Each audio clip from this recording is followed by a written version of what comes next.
Now, this phone still shoots both ways, but anyway, I don't know. One's blurry for some reason on the face side of the phone where you talk into it, and the other side is the reverse, which shows clear for some reason. I don't know why. It's just how it's shooting now, right? But anyway, uh-huh. Now, when I saw Dr. Weinrep, there's no bias there from Dr. Weinrep. I'm doing okay in the Navy, right? No problems, no real issues. I'm passing the courses, right? See what I mean? Right.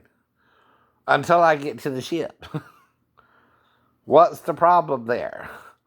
The people on at A school or the people on the ship? People on the ship. Right. What became the issue? The people on the ship don't want to work with you. That's the problem, right? It don't matter why. either. If they don't work with me, I don't know what I'm doing. If they don't train me, I don't know what I'm doing. I don't know what I'm doing. If they just give me a work card, I don't know what I'm doing. Right? Though I'm trying, right? Like I told you about the logic circuits again. We'll go over that story one more time. King gives me the work card. I go to the area I'm supposed to be working in, right? But I start working on the phone jack, which I didn't even know was a phone jack, right? Why? He only gave me the work card. The work card don't show you what a logic circuit looks like. It just has directions on how to work on them, right? So I'm trying with half the information, right? I don't know any more about it either. I do know there's a bunch of books on the shelf, right? But no one even told me it involved the work card, right? See what I mean? I don't know nothing about it, right? It's called being a greenhorn, right? If you're fresh on the farm, right? It's like when I was roofing, right, with the dudes, and they talk about a left-handed snip or something, right? Which doesn't really exist, right? But they do that to mess with the new guys, right? To get you to look for one. And they tell you up front, too, and you still look for it. Trying to be of help. But yet, they're telling you you're going to do it anyway the whole time, too, so you do it, right? Right. Because they'll also stop talking about it for a while. See, that's another thing they do. You forget. They talked about it. And they don't remind you, right? A couple of weeks later, then they'll say, hey, go get me that left-handed snip I told you about. And you say, okay, I'll go for it. And you forgot. Right? Exactly. That's what really happens there, right? In reality, you just kind of forgot what that even was because it wasn't really relevant to what you were actually doing for, say, you're doing the roofing job. But then you forgot about it, right? You didn't focus on it. It out of sight is out of mind too, right? So when they ask you for one, go get me a left-handed snip. You go try find it. You forgot the conversation, right?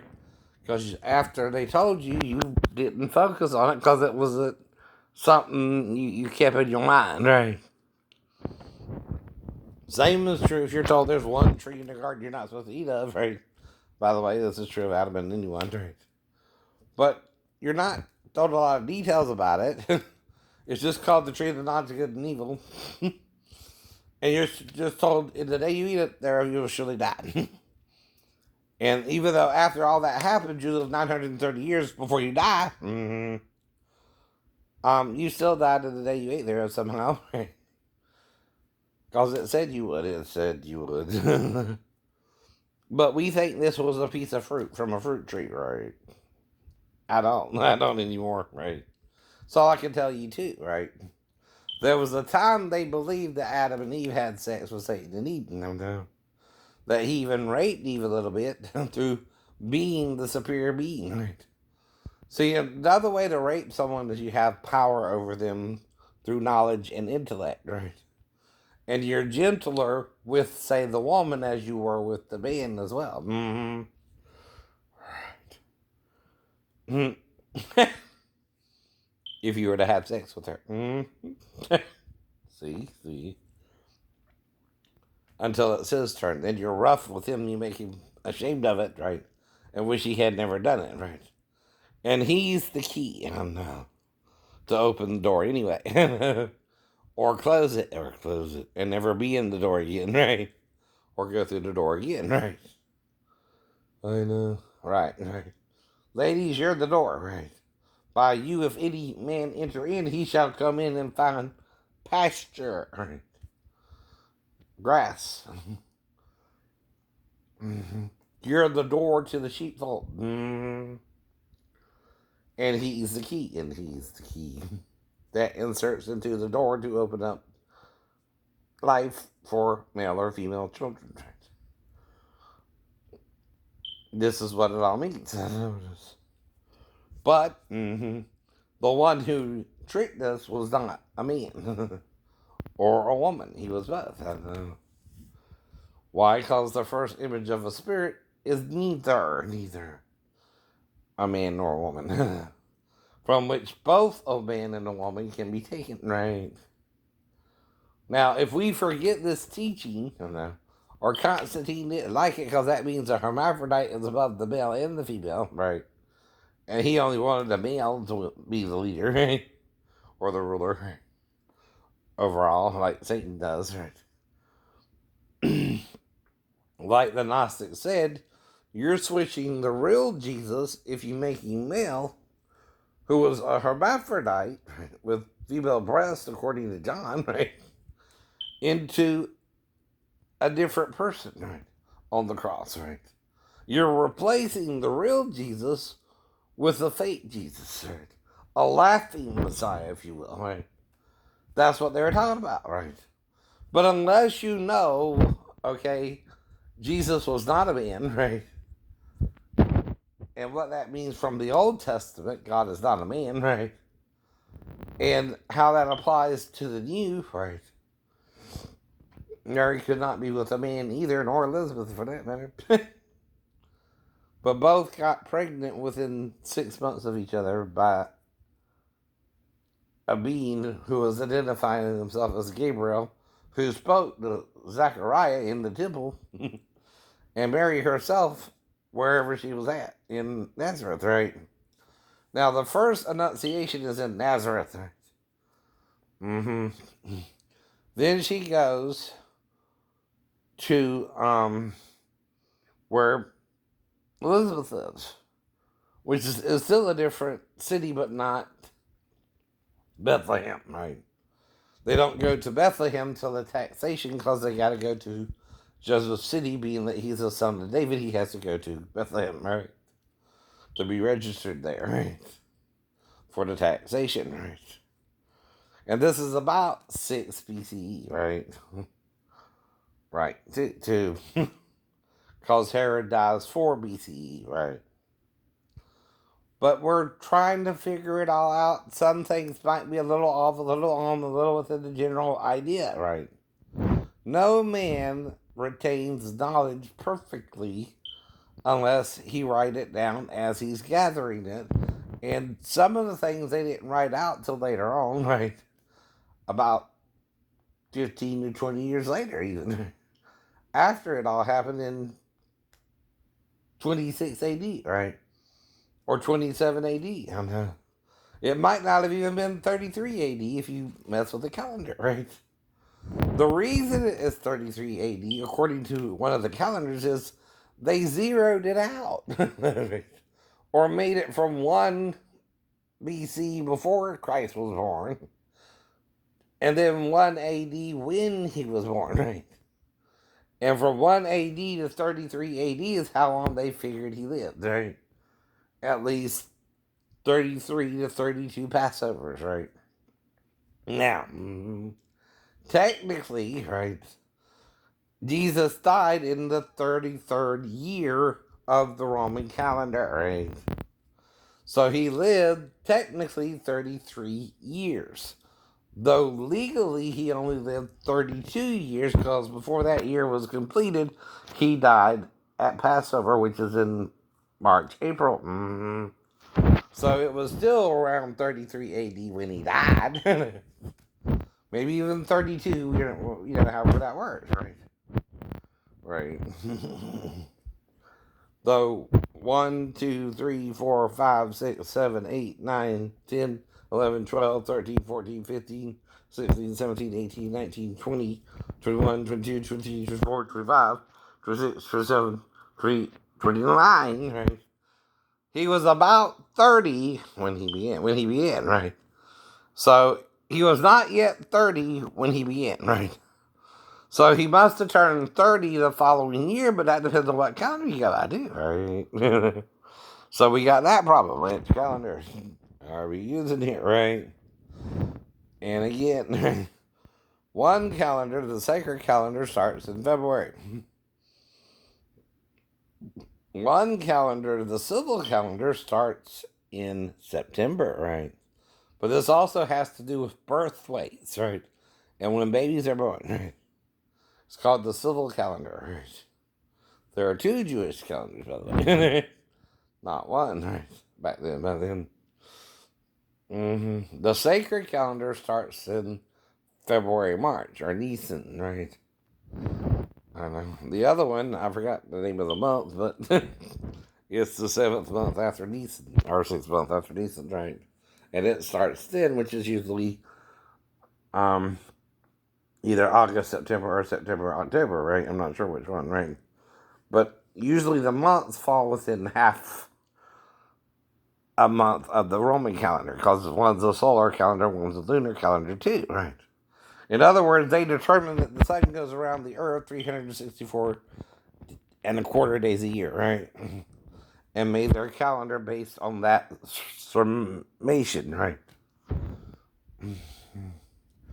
Well, the thing is, if you reduce time by an hour, okay, after so many years, right, you lose time, right? Say 24 years will cause you to lose a whole day, right? That's what daylight savings does. It reduces the time, right, by an hour. The original calendar, the daylight savings time, and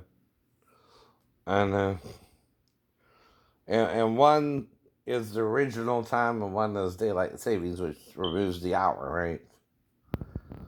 And one gives back the hour, right? Now, after 24 years, yeah, you'll lose a day of time, right? If you take off an hour, by the way.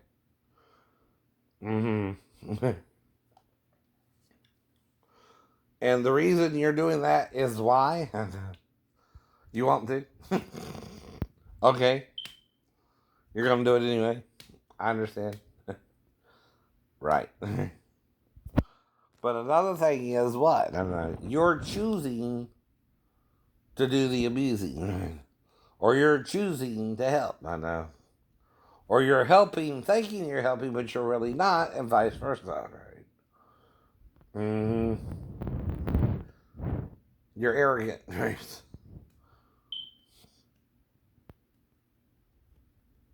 And you think I am, but I'm considering things you don't consider anymore, right? So maybe you become arrogant too, right? Meaning, this was what's talked about, right? But now it's no longer talked about because Emperor Constantine with the Orthodox Church didn't like all this, right? Well, Orthodox, it more walks by sight than faith anyway, right? Gnostics seek out the truth, right? Because they know it's not by sight you're the walk, but by faith, right? And faith is in the little things, not things you see every day, right? For God is not seen in the things that are made, right? Or is it? Or is it? But how did he make us, male and female, from the beginning, right? Not male or female. That's what we became when we sinned with Satan, right?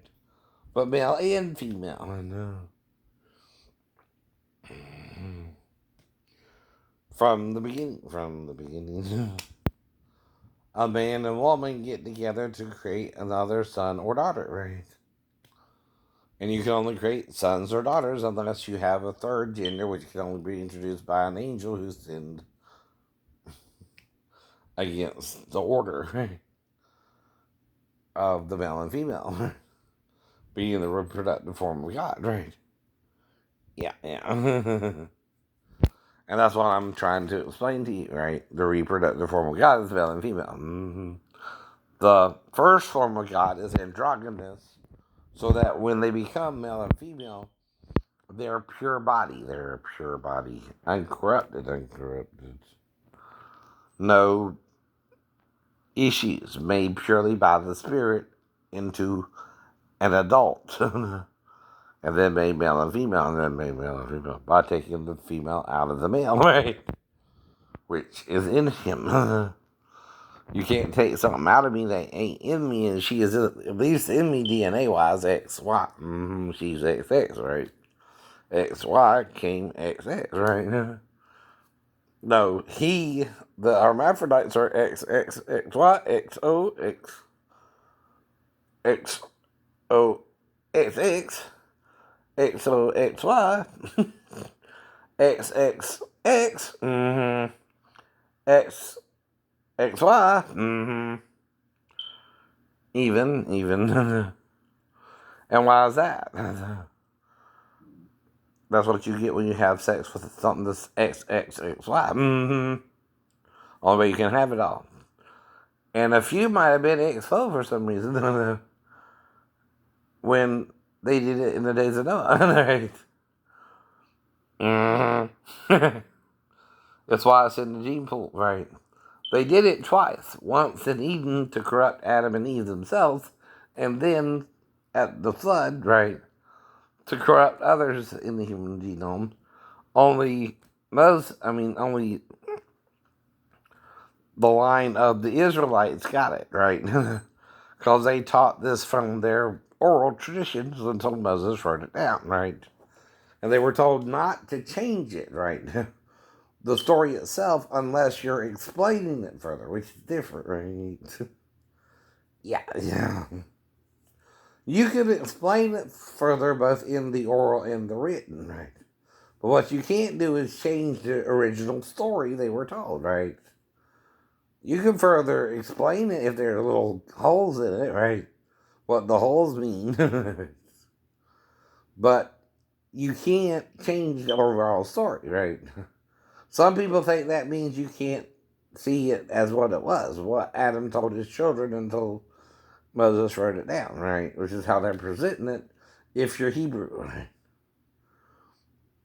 But if you're told by your leaders something is sealed, you don't know what to do about it but let them seal it. If you go to someone who's unlearned and they say they don't understand it, well, you can't make them understand it either. But if someone is looking into it and he says, I see why it's both sealed and I understand it, and is then explaining it to you, right? He knows what it all means because he looked into it all. And you're not still looking into it all, so you still don't even want to hear what I'm saying, nor what they're saying sometimes. And we're all wrong then. Even me for trying to tell you because it's a fruitless effort. You don't want to hear it anyway. But I still, in my mind, have to do it to help Jesus save you, right? So even if you don't understand why I'm doing it, I'm telling you why I know. Okay.